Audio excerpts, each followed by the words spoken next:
In Unit 6, we're going to cover laboratory math. This is the first of two presentations of some basics. We're first going to discuss the metric system, which is the system of measuring length, weight, also known as mass, and volume. Most countries use the metric system for measurement.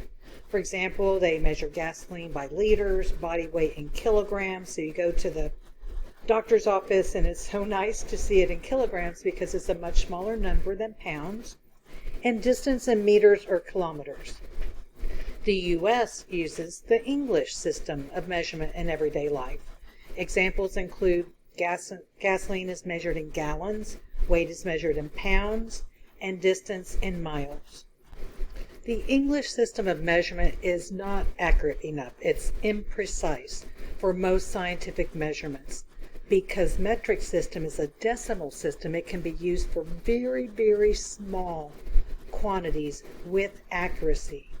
The International System of Units, universally abbreviated SI, is from the French the Système International des Unités, and is the modern metric system of measurement.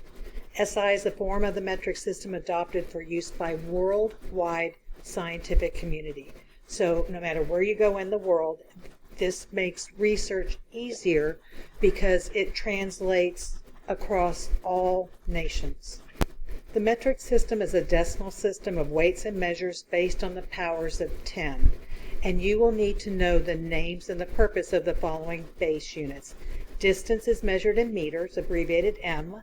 Mass or weight is measured in grams, which is abbreviated G.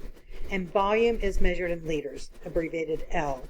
Prefixes are used to indicate larger or smaller quantities of the base unit. Here are the most common metric prefixes that go from the largest, which is kilo, which is 1,000 times the base unit, to the smallest, pico, which is 10 minus the 12th times the base unit. And picograms are very, very minute substances. And yes, in the laboratory, we do have some substances that are present in such small quantities that they are measured in picograms. Converting values within the metric system involves moving the decimal point either to the left or to the right. And there are many mnemonics out there which will help you remember. For example, King Henry dances boldly, and boldly stands for the base. So if we have grams or if we have meters, that is your base value. Then we have down, center, main, micro, which represents the other prefixes within the metric system. So let's take an example. We want to convert kilograms to grams. So grams is the base. So we will move back kilo to hecto, which is 1, hecto to deca, which is 2, deca to the base, which is 3. So you would move the decimal 3 places to the right. Conversely, if we wanted to convert centimeters, which is small, to meters, you would move the decimal 2 places to the left. So we see centi to deci would be 1, deci to the base, which is meters, would be 2. I provided a handout with a different mnemonic, which you may find useful. I don't expect you to memorize this, but this is how you would convert between the English and the metric systems. And I'm not going to read this to you. And lucky for you, there are a lot of converters online that you can do it in real time. I do want you to memorize the base units of the SI system.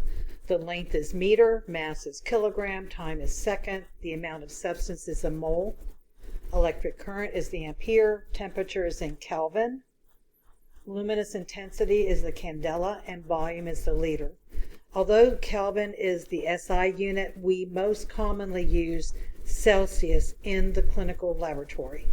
Liter was not included in the list of base units in the SI system because the liter is a unit derived from other units. However, the liter has been accepted for use in measuring volume.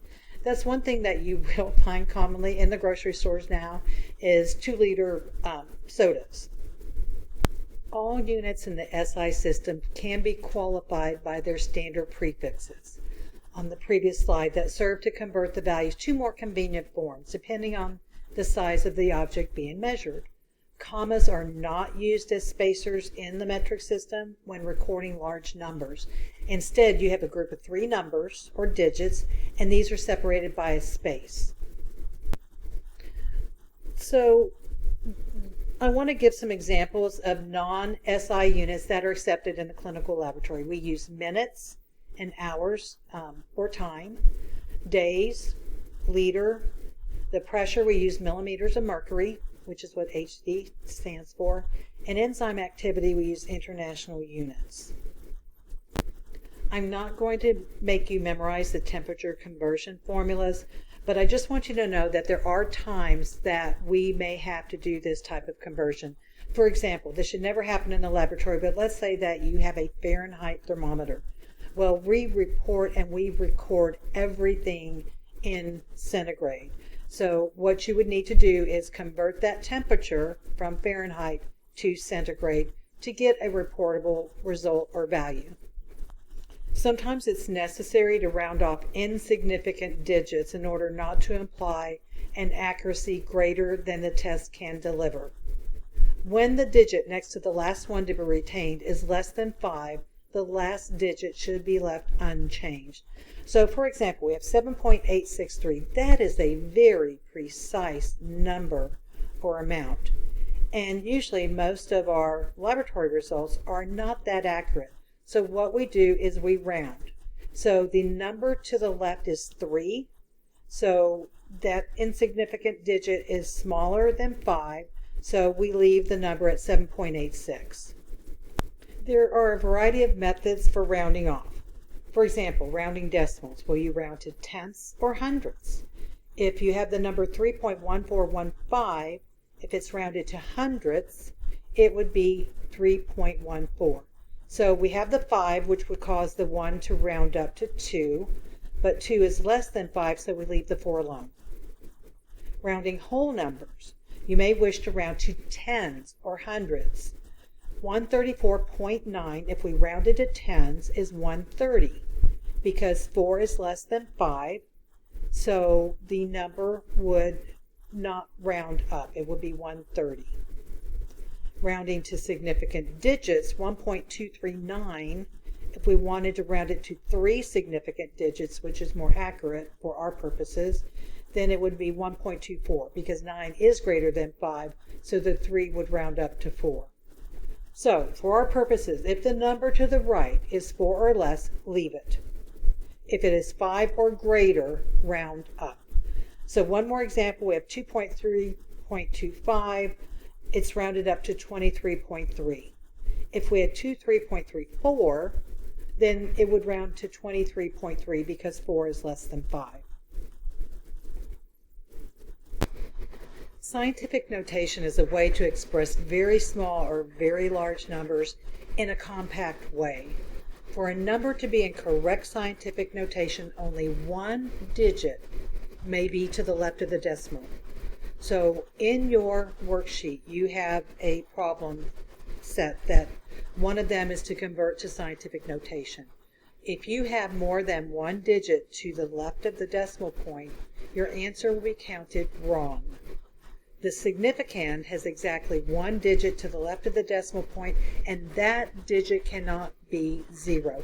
So for significant digits, 0.12 is incorrect. It would have to be 1.2. The base is always 10, and the exponent or power is how many digits you would have to move the decimal point to get to the actual number. So here's an example. 8.02 is the significand. The base is 10, and the exponent or power is 6. So 10 times 8.02 times 10 to the 6th means that you would have to move that decimal point to the left 6 times. So here's an example of converting 234,625 to scientific notation. So each step in the process involves moving one number to the left of the decimal point. So we end up with 2.34625 times 10 to the 5th because we've moved the decimal point to the right 5 times.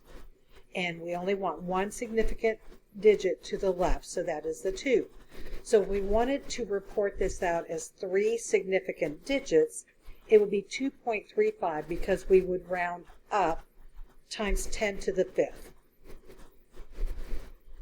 If we have a very small number, then what we're going to do is we're going to move, but instead of moving to the right, we're going to move to the left. That will make a negative number. So if we move it 1 time to the left, that's 10 to the minus 1. 2 times will be 10 to the minus 2. And finally, we move it 3 times. We have our significant digit, the 6.84 times 10 to the minus 3. Our last topics are solutions and concentrations. A solution is a special type of homogeneous mixture composed of 2 or more substances. So in such a mixture, we have a solute, which is a substance dissolved in another substance known as a solvent. For example, to make my hummingbird food, I put 3 cups of water and 1 cup of sugar. And so the sugar is the solute and the water is the solvent. And I mix it together to make that super saturated water so that they can feed on it. And homogeneous means that the solution is a mixture of the 2. So the sugar must completely dissolve in the water. Heterogeneous would indicate that there are undissolved substances which would be unacceptable for a solution. It has to be totally dissolved. Concentration is the amount of a concentrated substance present when mixed with another substance. For example, we use 10% bleach all the time as a disinfectant in the laboratory. This would mean that we would add 10 mLs of a concentrated bleach to 90 mLs of a diluent, usually water, for a final concentration of 10%. So solutions and concentrations are frequently used in the clinical laboratory. I use these 2 references to help prepare this presentation, and you might find these useful as well.